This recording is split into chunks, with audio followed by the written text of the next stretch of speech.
ഈശോ മിശിഹായ്ക്ക് സ്തുതിയായിരിക്കട്ടെ. യേശു വന്നിരിക്കുന്നു, അവന് വിശക്കുന്നു. തൻ്റെ വീടിൻ്റെ വാതിൽക്കൽ ഭക്ഷണത്തിനായി വന്നു നിൽക്കുന്ന പാവപ്പെട്ടവരെക്കുറിച്ച് ഇങ്ങനെയാണ് ആ അമ്മ തൻ്റെ മകനോട് പറഞ്ഞത്. വാഴ്ത്തപ്പെട്ട ആൽബർട്ടോ മാർവല്ലിയുടെ അമ്മയാണ് തൻ്റെ മകന് പാവപ്പെട്ടവരോട് കാരുണ്യത്തിൻ്റെ അസാധാരണമായ മാതൃക കാട്ടിക്കൊടുത്തത്. കുഞ്ഞുനാളിലെ വളരെ ആഴമേറിയ ആത്മീയ ജീവിതമാണ് ആൽബർട്ടോ നയിച്ചത്. ദിവസവും മുടങ്ങാതെ വിശുദ്ധ കുർബാനയിൽ പങ്കെടുക്കാനും വചനം വായിക്കാനും ധ്യാനിക്കാനും വിശുദ്ധൻ ശ്രദ്ധിച്ചിരുന്നു. അതോടൊപ്പം തൻ്റെ സുഹൃത്തുക്കളിൽ പലരെയും കുർബാനയിലേക്ക് കൊണ്ടുവരുന്നതിൽ അദ്ദേഹം വിജയിക്കുകയും ചെയ്തു.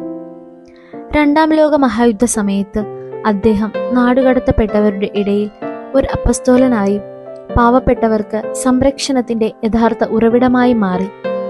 അദ്ദേഹം തൻ്റെ ഡയറിയിൽ ഇങ്ങനെ എഴുതിയിരിക്കുന്നു: ഓരോ തവണയും ഞാൻ വിശുദ്ധ കുർബാന സ്വീകരിക്കുമ്പോൾ, യേശു തൻ്റെ ദൈവത്വത്തിലും മനുഷ്യത്വത്തിലും എന്നിലേക്ക് പ്രവേശിക്കുമ്പോൾ, എൻ്റെ ആത്മാവുമായി സമ്പർക്കം പുലർത്തുമ്പോൾ, അതെന്നിൽ വിശുദ്ധ ആശയങ്ങളെ ഉണർത്തുന്നു.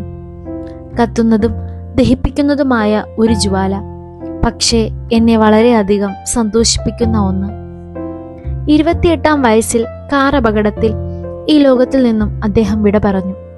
അദ്ദേഹത്തിൻ്റെ ജീവിതം ചെറുതാണെങ്കിലും സ്നേഹത്തിൻ്റെയും നീതിയുടെയും പ്രത്യാശയുടെയും സ്തുതിഗീതമായിരുന്നു.